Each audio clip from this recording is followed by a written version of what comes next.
निकला दिल में कहीं अरमान थे, बाहर जाकर देखा तो चारों तरफ कब्रिस्तान थे। हम बहुत सोचते हैं ऐसा करेंगे वैसा करेंगे, लेकिन मुसीबतें बहुत है, आवाम की तकलीफें बहुत है। मैं घर से बाहर निकला दिल में कहीं अरमान थे, बाहर जाकर देखा तो चारों तरफ कब्रिस्तान थे। चलते चलते एक हड्डी को ठोकर लग गई, चलते चलते एक हड्डी को ठोकर लग गई। हड्डी के कुछ बयान थे, चलते चलते एक हड्डी को ठोकर लग गई। हड्डी के कुछ बयान थे, ए मुसाफिर जरा संभल के चल, हम भी कभी इंसान थे।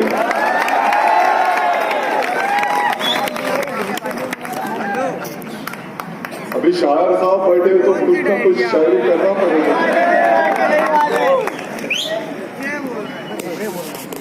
मैं समझता हूं ये शिवसेना है कि जरा संभल के चलो, एक दिन हमको मिट्टी में जाना है। और यही बात छत्रपति शिवाजी महाराज और बाला साहब ठाकरे साहब ने हमको सिखाई है। इंसान की सेवा करो। हिंदू मुसलमान की बातें बहुत हो गई, अभी मसाइल की बात करो, इंसानियत की बात करो। लोगों के बहुत मसाइल है।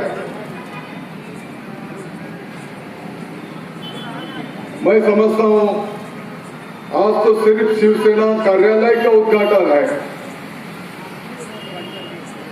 आसिफ भाई नेशनल वाले आने वाले दिनों में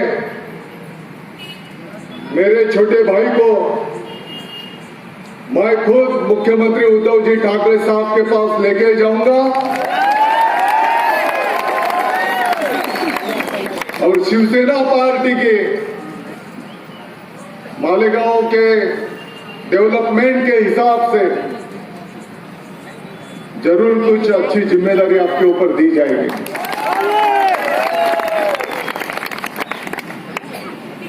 शिवसेना संपर्क कार्यालय के इस उद्घाटन के अवसर पर यहां पर आशीर्वाद देने के लिए उपस्थित मेरी मां बहनें, हमारे सब बुजुर्ग, मंच पर बैठे हुए सभी नेतागण, पत्रकार मित्र, उपस्थित भाइयों और बहनों, मैं मालेगांव की शिवसेना की तरफ से इस संपर्क कार्यालय को शुभेच्छा देता हूं। भगवान ऊपर वाले से विनती दुआ करता हूं, इस संपर्क शिवसेना कार्यालय के माध्यम से हमारे मालेगांव वासियों के जो भी मसाइल होंगे, डेवलपमेंट के बारे में होगा, किसी के पास रेशन कार्ड नहीं, किसी को संजय गांधी निराधार का पगार चालू नहीं, किसी को दवाखाने में स्कीम में इलाज कराने का है, यहां से लेकर तो मालेगांव को महाराष्ट्र की लेवल पे हमको अच्छा शहर बनाना है। यहां तक रोजगार के बारे में विषय होगा। ये सब काम के लिए भगवान और ऊपर वाले हमको आशीर्वाद देंगे, ऐसी मैं प्रार्थना करता हूं। आसिफ भाई, आप चिंता मत करो, पूरे मालेगांव और महाराष्ट्र की शिवसेना आपके साथ में है।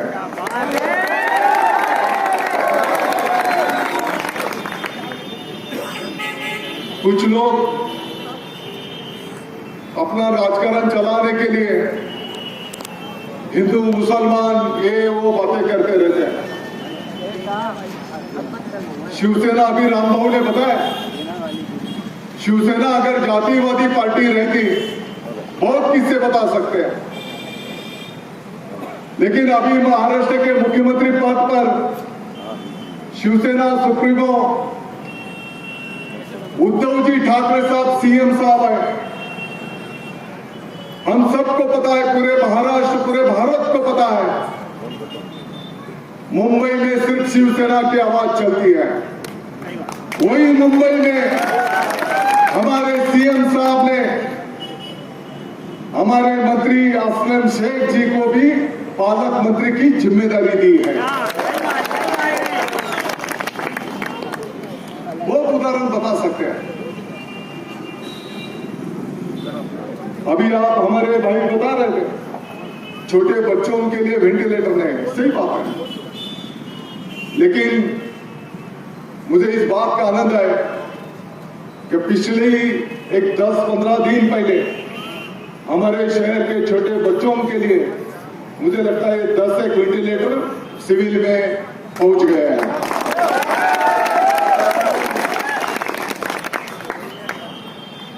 मैं आप सबसे गुजारिश करूंगा, विनती करूंगा, आप सिर्फ शिवसेना को आशीर्वाद दो। सही बात है। आप सिर्फ शिवसेना के पीछे खड़े रहो। मालेगांव शहर का नक्शा 1 साल के अंदर बदल देंगे।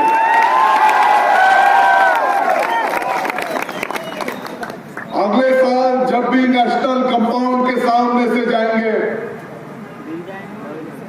कुसुम्बा रोड से जाएंगे, कैंप रोड से जाएंगे, सटाने रोड से जाएंगे, मालेगांव में एंट्री करेंगे, ये पूरे रास्ते कंक्रीट के आपके सामने पेश करेंगे।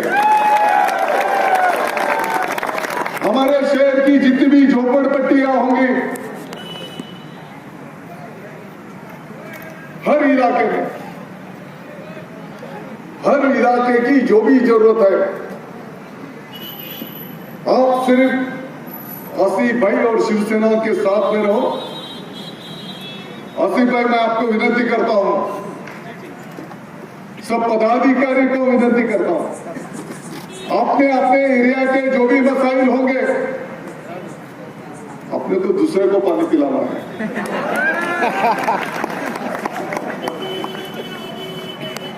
अपने अपने इलाके के जो भी मसाइल होंगे,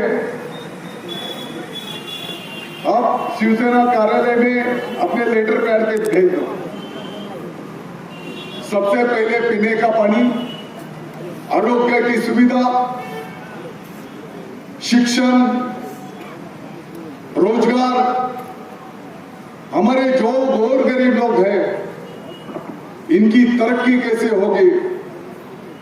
छत्रपति शिवाजी महाराज की यही शिकवण है,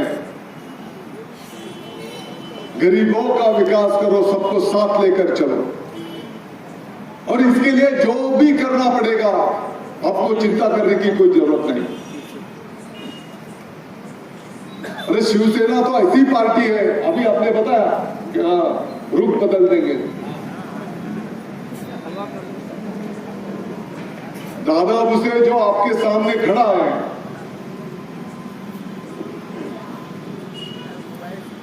मेरे पिताजी ने तो कभी ग्राम पंचायत भी नहीं देखी थी।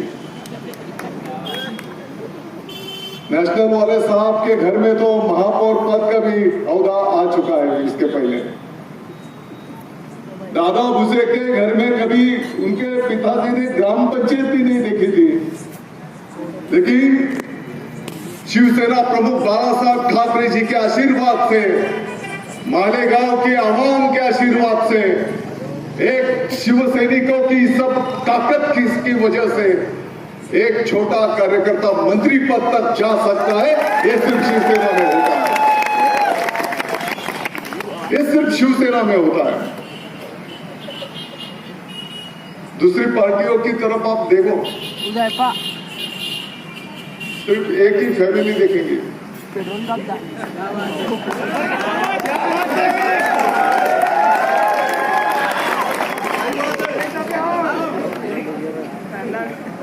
मैं मालेगांव के नहीं, पूरे महाराष्ट्र की बात कर रहा हूं।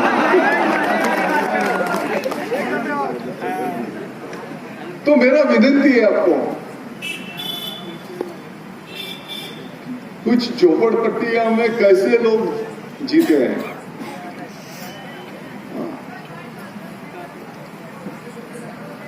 कुछ बाहर के कोई अगर मित्र हमारे आते हैं, आपके भी घर पे कोई दोस्त लोग आते हैं तो मालेगांव का नाम क्या लेके जाते हैं। लेकिन आप तुम बोलेंगे दादा वो तुम तो मंत्री है, तुम तो सरकार में है। लेकिन कैसा है पॉलिटिक्स में, पहले खुद का घर साफ सुथरा कर लेना चाहिए। खुद का किला शाबूत रहेगा तो अपने को पूछेंगे, नहीं तो कौन पूछता है।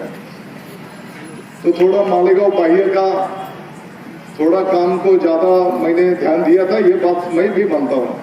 लेकिन आप चिंता मत करो, अभी इतना सिर्फ कार्यालय के लिए अगर इतनी उपस्थिति है तो मेरी भी जिम्मेदारी बढ़ गई, मैं पूरे मालेगांव का प्रतिनिधित्व करूंगा।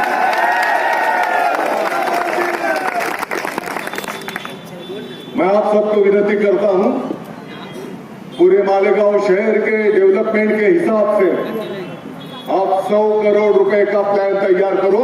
सरकार की तरफ से वो निधि लाने की जरूरत नहीं है। मालेगांव वासियों को भी मैं विनती करता हूं, मेरी मां बहनें भी यहां पर बैठी है, किसी के बहकावे में आप मत आओ, ठीक है। इसके पहले भी हमने किसी को चांस दिया है। एक बार शिवसेना को मौका देके देखो आप, एक बार। आपको पता है, हम सबको पता है, हमारे पिछले 2 साल कोरोना जो नई बीमारी पूरे वर्ल्ड में आई थी, किसी को पता नहीं उसके ऊपर क्या इलाज करना है। हमारे मालेगांव शहर के भी जब पहला 1.5-2 साल पहला जो अटैक हुआ था कोरोना का, हमारे मालेगांव से लेकर पूरे हिंदुस्तान बोलो या पूरे दुनिया में बोलो, हमारे घर के लोग हमने खो दिए। हमारे मित्र परिवार से कुछ लोग चले गए। हम सबको पता है ऑक्सीजन नहीं मिलता था, वेंटिलेटर नहीं मिलता था, बेड नहीं मिलता था, ये हम सब ने भुगत चुके हैं। इस सब हालात में आप सबने देखा होगा पूरे भारतवर्ष में इस कोरोना के बारे में जितना काम महाराष्ट्र ने किया है, जितना काम महाराष्ट्र के लोकप्रिय मुख्यमंत्री उद्धव जी ठाकरे साहब ने किया है, उतना काम पूरे हिंदुस्तान में किसी ने नहीं किया। अभी अपोजिट पार्टी वाले तो उनके पेट में ही दर्द है तो क्या सर्टिफिकेट देंगे, उनके सर्टिफिकेट की जरूरत भी नहीं अपने को। महाराष्ट्र को सर्टिफिकेट दिया है अपने हिंदुस्तान के माननीय सर्वोच्च न्यायालय ने कहा कि महाराष्ट्र में बहुत अच्छा काम हुआ। हिंदुस्तान की 6 उच्च न्यायालय, माननीय उच्च न्यायालय ने महाराष्ट्र की तारीफ की कि बहुत अच्छा काम कोरोना के बारे में महाराष्ट्र में हुआ है। फिर भी मैं मालेगांव वासियों को विनती करूंगा,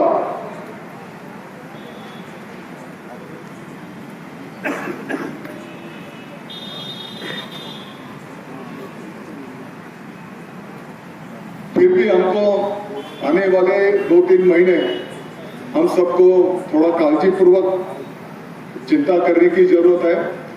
ठीक है, मालेगांव में तो कोरोना था ही नहीं, ऐसा हो गया अच्छी तरह, लेकिन फिर भी मैं विनती करूंगा थोड़ा, क्योंकि हमारे छोटे बच्चे महिलाएं रहती है, आपने देखा होगा इस कोरोना के पीरियड में माननीय मुख्यमंत्री महोदय उद्धव जी ठाकरे साहब ने पूरे महाराष्ट्र की जनता के साथ जो संवाद किया, जो अपील की, बहुत अच्छा रिस्पांस पूरे महाराष्ट्र ने दिया। और उसी की बदौलत आपने देखा होगा पूरे महाराष्ट्र के घर घर के लोगों को लगता है, खास तौर पर तो हमारे मां बहनों को लगता है क्या उद्धव जी ठाकरे साहब हमारे घर के प्रमुख हैं। कुटुंब प्रभु हम सबको लगता है कि हमारे कुटुंब के प्रमुख है, और कुटुंब प्रमुख के नाते उन्होंने हमारी जिम्मेदारी यहां पर दी है। मैं बहुत ज्यादा बातें ना करते हुए हमारे शहर का विकास, हमारे शहर के लोगों को रोजगार, इसके बारे में हम सब मिलकर काम करेंगे। ज्यादा से ज्यादा सुविधा हम मालेगांव वासियों को कैसे दे सकते हैं, भाषणबाजी के बजाय ग्राउंड पे काम दिखना चाहिए, और वो जरूर होगा, ये मैं आप सबको आश्वस्त करता हूं। जाते जाते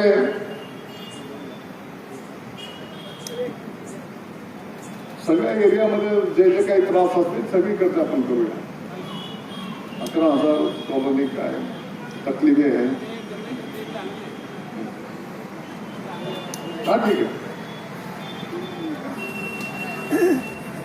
छोटे मसाइल से लेकर